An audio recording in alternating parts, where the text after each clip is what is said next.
Hello, I'm Lou, and I found out about poly when I met Kay and Rachel. I was, I never really knew anything about poly except, that Mormons could have more than one, partner. That was as far as I knew, and I didn't even know it was called poly at the time. And I thought I've always sort of liked groups of people, but I never actually did it very well. I have had, in previous relationships, I've had points where I was interested in other people, and I didn't quite go about it in the poly sort of way, which I now have come to know.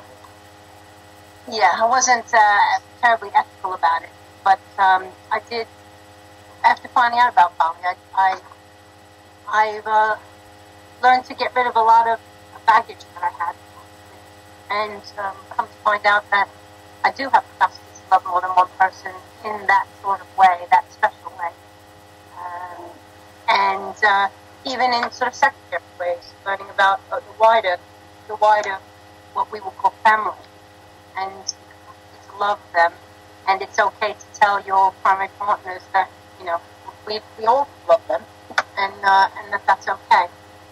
So, having said all of that, how did we meet? Well, you've heard how Kay and Rachel and I met. We met online in gay.com, and it progressed from there. Although I didn't actually get an opportunity to meet them until a couple of years later. So it was a long-distance relationship all that time. And it was quite interesting bringing that to real life. And almost from the first couple of days from being here, just knew that it was right. And I got things started and settled my affairs back in the States. Stayed a month, and then when I went home, settled my affairs. I was in a relationship that wasn't going very well at the time. It was quite a long-standing relationship. I was with my previous partner for 10 years. But I went home and we had that conversation, and that was in the March of 2001. In April of 2001, by September of 2001, I'd moved over, everything, lock, stock, and barrel, and started my life, and I never looked back. And it just seemed right and natural, and I've never had a regret since. So no, I'm not single, in the answer to that. But how do you go about finding people who have the same outlook? Well, actually, Kay is quite prominent in the community, in the poly community, and in several different communities. So we meet lots of people, and we do lots of demos and things like that, which Kay generally organizes. So I'm fortunate and privileged enough to meet loads of people, and a lot of them have a similar outlook on things. Not everybody is the same, but certainly like-minded people are not difficult to come along. Poly? What's the main difference in your relationship and a monogamous relationship? Actually, probably not much, except a bit more of us. But in that respect, we generally tend to do things together or have knowledge of what's going on. And if there's any other relationships, we have, I would say, relationships with several people, and they may not all be sexual, but they are certainly, important relationships that we work at keeping on. How do you avoid the possible feelings of jealousy and rejection? Earlier on, I had probably several occurrences of really struggling to not feel as though I wasn't doing, it was my fault or my inadequacy in some fashion, that's why there was somebody else in the picture. But then again, it did matter as far as jealousy and rejection. It did matter to me how it worked out, how it came about. So it was what the characteristics of the relationship were as to whether I actually felt jealous or felt responsible or felt anything that might be construed as negative. And what was even harder is, in those instances, the people that I was thinking that Kay had a relationship with, I really liked them. So I had that conflict of, obviously Kay would attract people, because we're in a relationship together, it's only logical that the people that Kay would be attracted to are people that I would like, because they'd be my kind of person, you know what I mean?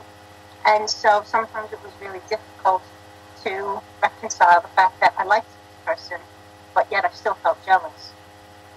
Or, you know, and or, you know, sort of on that end. Or I don't think I ever felt. I don't think rejection is right to say, because I never felt as though I wasn't wanted. Because I don't have to use Kay as an example. Kay always made me feel as though that wasn't an issue. But certainly, you do have your moments when you just think the whole world's ending. But as you get older and as you get further on in it, I don't struggle with that anymore at all. I know that we have our times together, or Rachel and I even, we have our opportunities to spend time together, and the relationship is really solid. So I don't, if Kate picked up with somebody new that perhaps wasn't, I liked as a friend and not necessarily anything more, I don't think I'd really have a problem with it at all. You know, as long as we still were able to do those things that were extra special to us, I don't think I'd have a problem at all.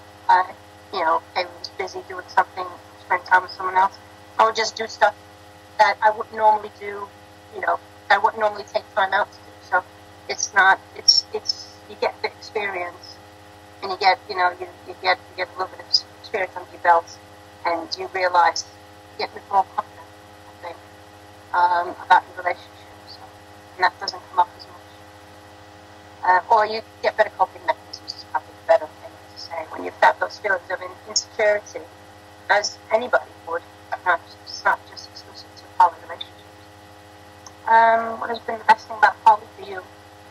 Learning that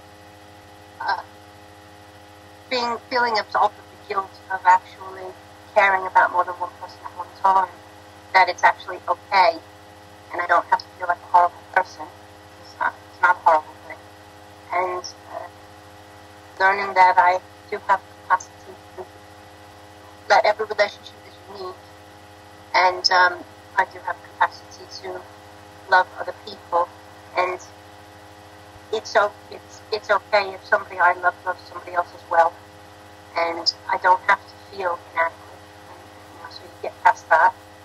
I don't probably have it right every day, every moment, but by and large, I think that's the best bit is feeling free and happy to love people, and not have to feel bad about it, not have to, you know, be secretive about it.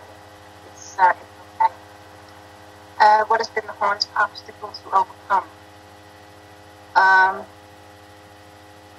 Well, several of the things that we mentioned before.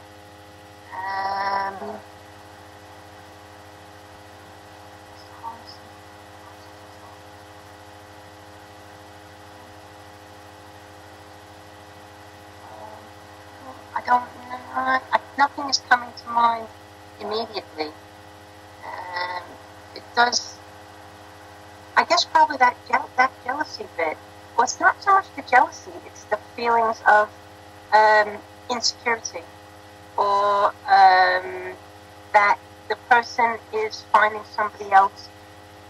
You know, when those things come up most is if the other person or the interest of someone you love is in somebody who's like you. So I'm, you know, consider myself sort of a, you know, relatively butch, soft butch, gentle butch, whatever you want to call it, type person.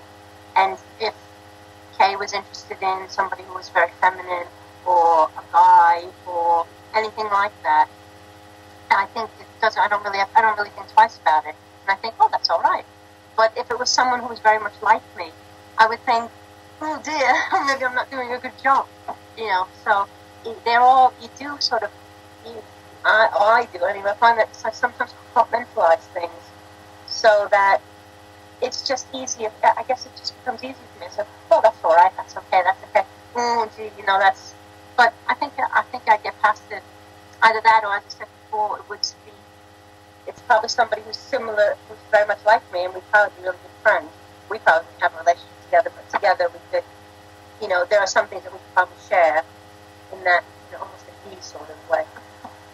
And in fact, we have in the past stuff with somebody else who was part of our nuclear group at one time. How do you feel the media portrays poly relationships? Well, generally only ever see it in things like CSI or, you know, any of these sort of crime things or murder things or thrillers or so.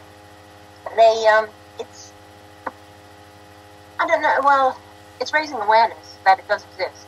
And even those things may not be the best example of it, it does raise people awareness that it does exist. And perhaps at some point they will have a more positive, they might take the time to read an article that in a paper that is just talks about the everyday things, like 3 people here sharing responsibilities for a household.